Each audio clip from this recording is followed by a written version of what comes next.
రోజుకో స్తోత్రం ఛానల్‌కి స్వాగతం, సుస్వాగతం. ఈరోజు ఈ వీడియోలో దుర్గాదేవి యొక్క ఆపద్దుద్ధారక స్తోత్రాన్ని పఠిద్దాం. శుక్రవారం రోజు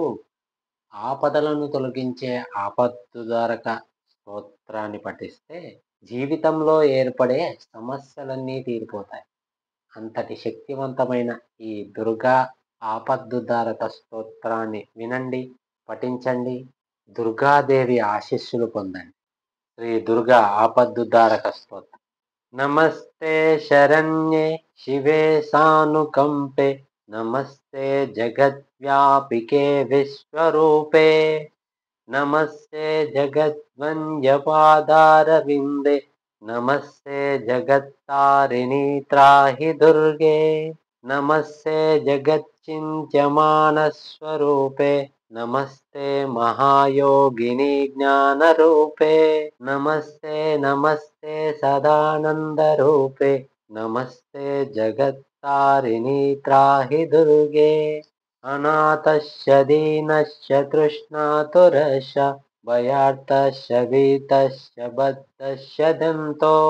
త్వమేకా గతిర్దేవి నిస్తారగతి నమస్తే జగత్తారిణి త్రాహి దుర్గే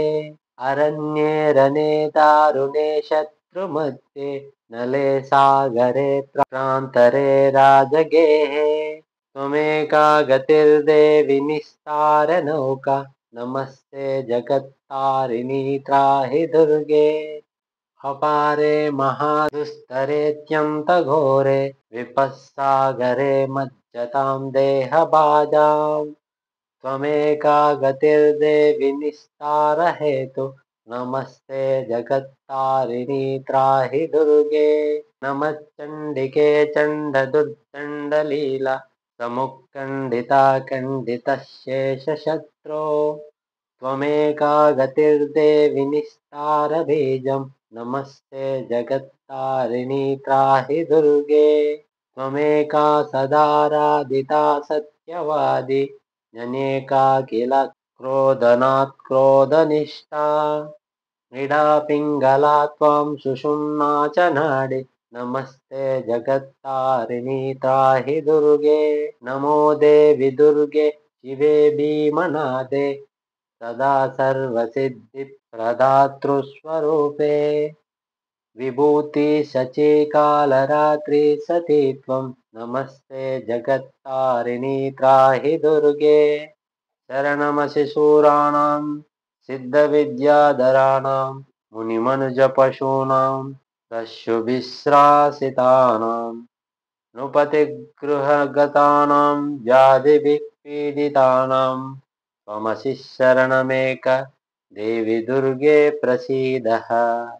ఇదం స్తోత్రం మయా ప్రోక్త మాపదుద్ధారహేతుకం త్రిసంధ్యమేకసంజ్ఞం వా పఠనాత్ ఘోరసంకటాత్ ముచ్యతే నాత్ర సందేహో భువి స్వర్గే రసాతలే సర్వం వా శ్లోకమేకం వా యపఠేత్ భక్తిమాన్ సదా స సర్వం దుష్కృతం త్యక్త్వా ప్రాప్నోతి పరమం పదం పఠనాద్ దేవేశి కిం న సిద్ధ్యంతి భూతలే తవ రాజమిదం దేవి సంక్షేపాత్ కథితం మయా ఓం దుం దుర్గాయై నమః ఓం దుం దుర్గాయై నమః ఓం దుం దుర్గాయై నమః ఓం దుం దుర్గాయై నమః ఓం దుం దుర్గాయై నమః ఓం దుం దుర్గాయై నమః ఓం దుం దుర్గాయై నమః ఓం దుం దుర్గాయై నమః ఓం దుం దుర్గాయై నమః ఓం దుం దుర్గాయై నమః ఓం దుం దుర్గాయై నమః